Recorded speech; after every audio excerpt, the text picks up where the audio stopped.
सोचो अगर तुम्हारे हाथ एक ऐसी किताब लग जाए जिसने हजारों साल पहले ही तय कर दिया था कि कौन राजा बनेगा, कौन पुजारी, कौन व्यापारी और कौन सिर्फ दूसरों की सेवा करेगा। क्या तुम जानना नहीं चाहोगे कि उस किताब में ऐसा क्या लिखा है जो आज भी पूरे देश में बहस का मुद्दा बना हुआ है? दोस्तों, आज हम बात करने जा रहे हैं एक ऐसी किताब की जिसने सदियों तक भारत के समाज को चलाया, मनुस्मृति।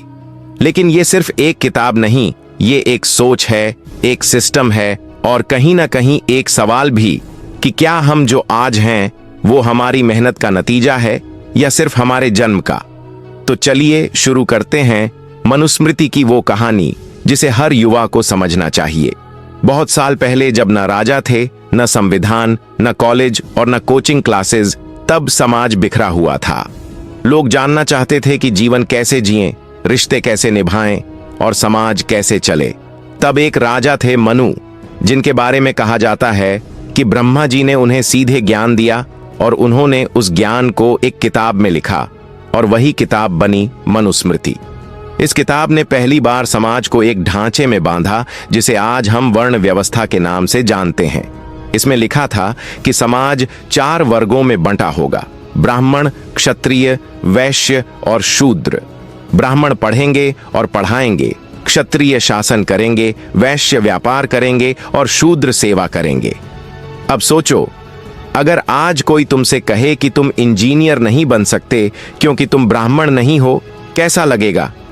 मनुस्मृति में यह नहीं देखा गया कि इंसान क्या कर सकता है, उसमें कितनी काबिलियत है।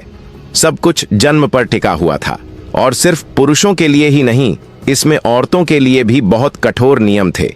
लिखा था कि एक औरत को कभी आजादी नहीं मिलनी चाहिए, ना बचपन में, ना जवानी में और ना ही बुढ़ापे में।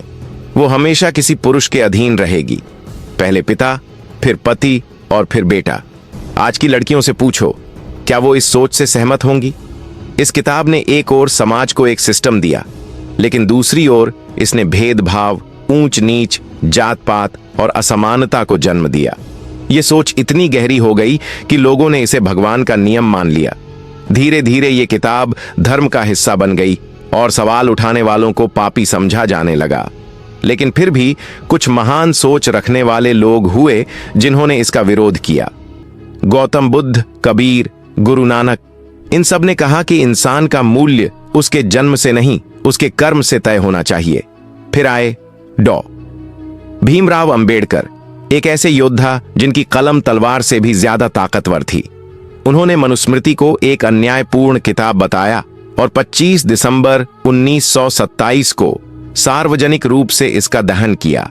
उनका कहना था कि अगर भारत को एक न्याय संगत समाज बनाना है तो हमें इस सोच को छोड़ना होगा जो मनुस्मृति से निकली है।